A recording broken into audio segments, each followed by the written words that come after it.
কেমন আছো তোমরা সবাই? আশা করি খুব ভালো আছো। আর আমি আমার মেয়েকে নিয়ে খুব ভালো আছি। মোটামুটি আমার মেয়ের প্রত্যেকটা ধাপ নতুন নতুন এগোচ্ছে, বেশ ভালো লাগছে। আর সেটা তোমাদের সাথে শেয়ার করলাম, আমার ভীষণ ভালো লাগছে। তাই জন্য আর এগুলো আমার মানে ছোটো এই মেয়ে আমার মানে এই মেয়ের ছোটোবেলার সব জিনিসগুলো জাস্ট মনে রাখার জন্য, স্মৃতিগুলো ধরে রাখার জন্য প্রত্যেক দিন আমি একটা করে ভিডিও করি আর সেগুলো তোমাদের সাথে শেয়ার করি। আজকে হচ্ছে আমার মামামের মানে নতুন পাস উল্টানো, সেটা তোমাদের সাথে শেয়ার করলাম। কেমন ব্যাঙ বাচ্চার মতন হয়ে যাবে, তোমরা শেষ পর্যন্ত ভিডিওটা দেখতে থাকো। আর একটা কথা বলি, আমার ফোনটা সত্যি একদম ভালো না। মানে আমি 3 মিনিট কিংবা 4 মিনিটের ভিডিও করি, দিয়ে স্টোরেজ ফুল হয়ে যায়। আমি সত্যি পাচ্ছি না যে আমার মেয়ের প্রত্যেকটা ভিডিও প্রত্যেক দিন দেওয়ার। মানে আমার ভীষণ মন খারাপ, যেটা তোমাদের সাথে শেয়ার করলে হয়তো ভালো, তোমরা কেউ বুঝতে পারছো না আমার মনের ভেতরটা কত কষ্ট যে আমার ফোনটা একদম ভালো নেই।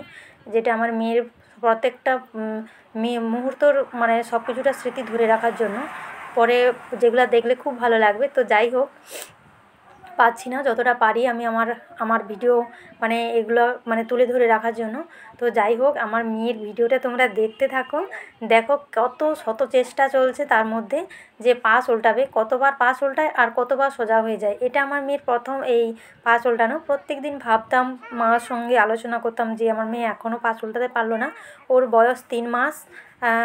আজকে 12 তারিখ, তো মানে 16ই অক্টোবর 16ই ডিসেম্বর হয়েছে।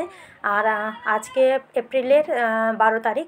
তো যাই হোক, মানে বুঝতে পারছো, প্রায় 4 মাস কমপ্লিট হতে চলছে। 16 তারিখ, এপ্রিলের 16 তারিখ হলেই 4 মাস কমপ্লিট হবে। এখনও 12, 13, 14, 15, 16, এখনও 4 দিন বাকি আছে 4 মাস কমপ্লিট হতে। কিন্তু দেখো, উল্টাতে পারতো না, তাই নিয়ে মার সঙ্গে ভীষণ আলোচনা করতাম। কিন্তু এই যে আজকে প্রথম, আমার তো ভীষণ ভালো লাগছে, জানি না তোমাদের কেমন লাগছে। দেখো, ও উল্টাতে উল্টাতে কেমন ব্যাঙ বাচ্চার মতন হয়ে যাবে, যেটা ওকে আমরা কেউ কিন্তু হেল্প করিনি উল্টাতে। ও নিজে থেকেই চেষ্টা চলছে যে এখনও পর্যন্ত উল্টাতে পারে না কেন, পাশ উল্টাতে পারে না কেন।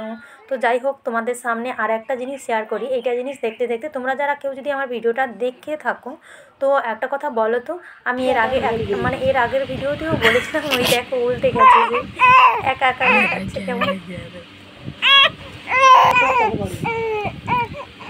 আমার আমার আমার মানে আগের ভিডিওতে আমি বলেছিলাম যে আমার মেয়ের ক্রিম, তো ওর মাথায় খুব অল্প চুল আছে, কিন্তু সেটা কোন ক্রিম ইউজ করব গায়ে এবং মুখে।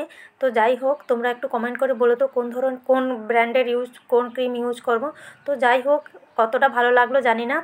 তবে তোমরা সবাই ভালো থেকো, সুস্থ থেকো।